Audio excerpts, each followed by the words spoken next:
It was supposed to be a quick drop-by. I had some old photos of our grandson I thought my son-in-law, Adnan, would want. Nothing urgent, just one of those sentimental impulses that hits when you're driving and the road feels too long.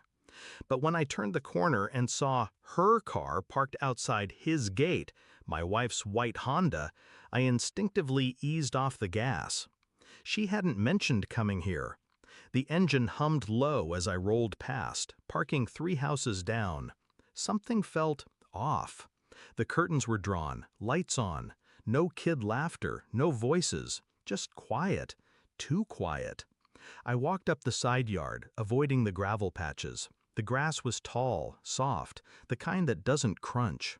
That's when I heard it, her voice, low, breathy. Then his, tense and sharper. He doesn't suspect anything. My blood ran still. I edged closer to the kitchen window. I could barely see past the curtain, but I saw her hand on his chest, his fingers brushing hers. She whispered, "This has to end soon. He's getting nosy." He? Me. I staggered back before they saw the silhouette. Suddenly, every moment, every excuse, every delayed evening, every dismissive smile flashed in reverse.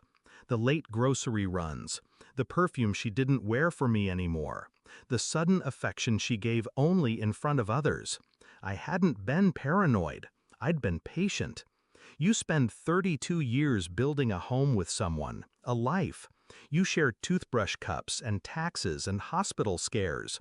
You let your guard down because you believe love at that level becomes truth.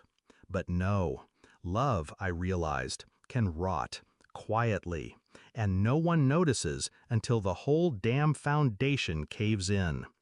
I didn't confront her, not then, not when she came home an hour later with grocery bags and a smile like a politician's mask. I kissed her on the cheek, said nothing. But that night, I made a decision. She wanted it to end soon? Fine, I'd end it. The first thing I did was call our financial advisor and separate my accounts.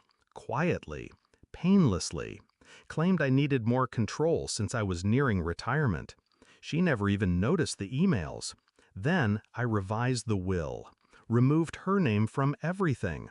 The house, the lake property, the pension. She'd already left me. I was just making it official on paper. Next, I paid a visit to Adnan's work. Brought coffee. Casual conversation. He looked startled. "Didn't expect you," he laughed, rubbing the back of his neck. "Neither did I smiled. "Just thought we should talk about my daughter." He paled. "I don't think she'd appreciate me interfering," I added. "But I do." There was something primal in the way he shifted, like a cornered dog trying to calculate which way to run. I didn't need to threaten him. I just needed him nervous. A week later, I sent my daughter an anonymous USB drive. Inside, 2 recordings from that night, captured from my phone just beneath their kitchen window. Her mother, her husband, 2 lies colliding in surround sound.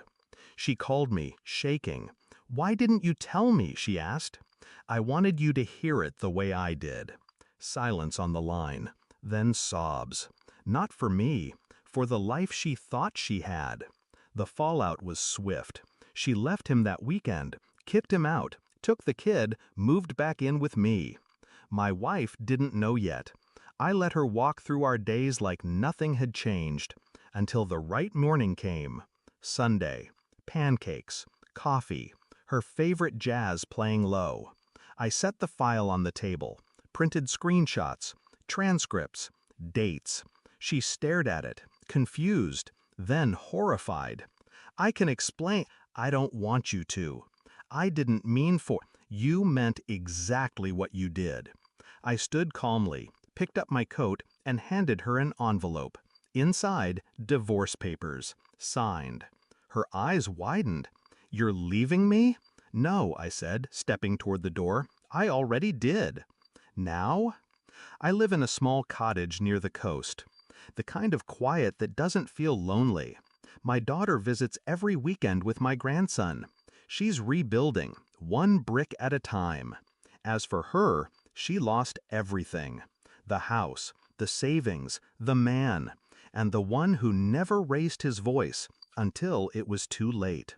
She underestimated me. They both did.